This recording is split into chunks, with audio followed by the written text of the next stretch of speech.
بسم اللہ الرحمن الرحیم والفجر فجر کی قسم، ولیال عشر اور 10 راتوں کی، والشفع والوتر واللیل اذا یسر اور جفت اور طاق کی، اور رات کی جب رخصت ہونے لگے۔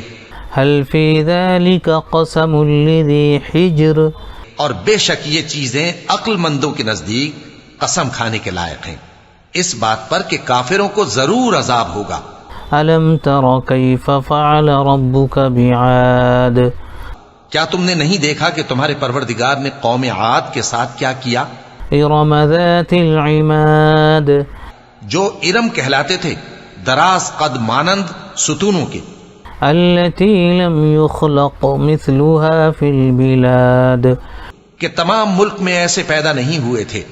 وثمود الذين جابوا الصخر بالواد اور سمود کے ساتھ کیا کیا جو وادی قرا میں چٹانیں تراشتے تھے۔ وفرعون ذي الاوتاد اور فرعون کے ساتھ کیا کیا جو خیمے اور میخیں رکھتا تھا۔ الذين طغوا في البلاد یہ لوگ ملکوں میں سرکش ہو رہے تھے، فأكثروا فيها الفساد پس ان میں بہت سی خرابیاں کرتے تھے۔ فصب عليهم ربك سوط عذاب تو تمہارے پروردگار نے ان پر عذاب کا کوڑا برسا دیا۔ ان ربك لبالمرصاد بے شک تمہارا پروردگار طاق میں ہے۔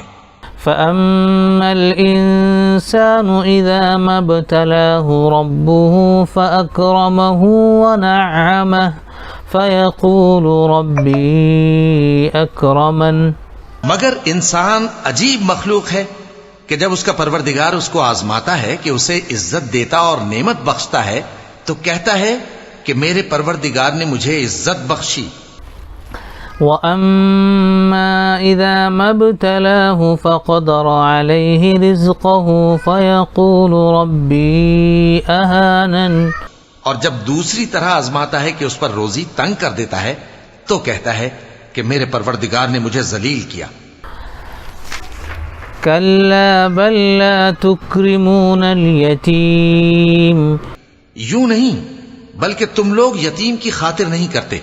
ولا تحاضون على طعام المسكين اور نہ مسکین کو کھانا کھلانے کی ترغیب دیتے ہو۔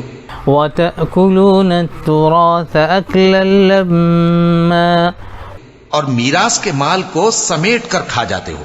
وتحبون المال حبا جما اور مال کو بہت ہی عزیز رکھتے ہو۔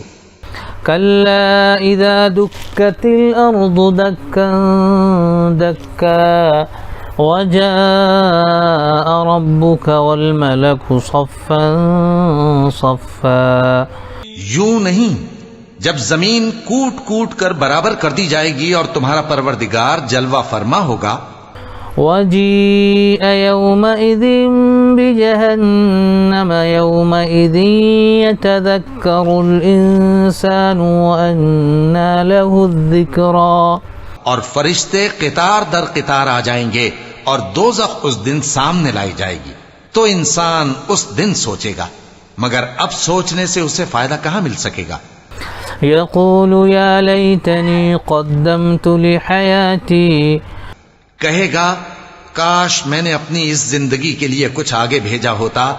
فيومئذ لا يعذب عذابه أحد تو اس دن نہ کوئی اللہ کے عذاب کی طرح کا عذاب دے گا، ولا يوثق وثاقه أحد اور نہ کوئی اس کے جکڑنے کی طرح جکڑے گا۔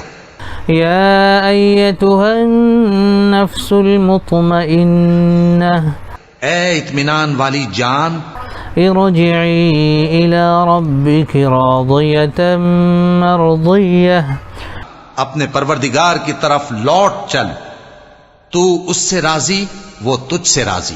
فادخلي في عبادي سو تو میرے خاص بندوں میں شامل ہو جا، وادخلي جنتي اور میری بہشت میں داخل ہو جا۔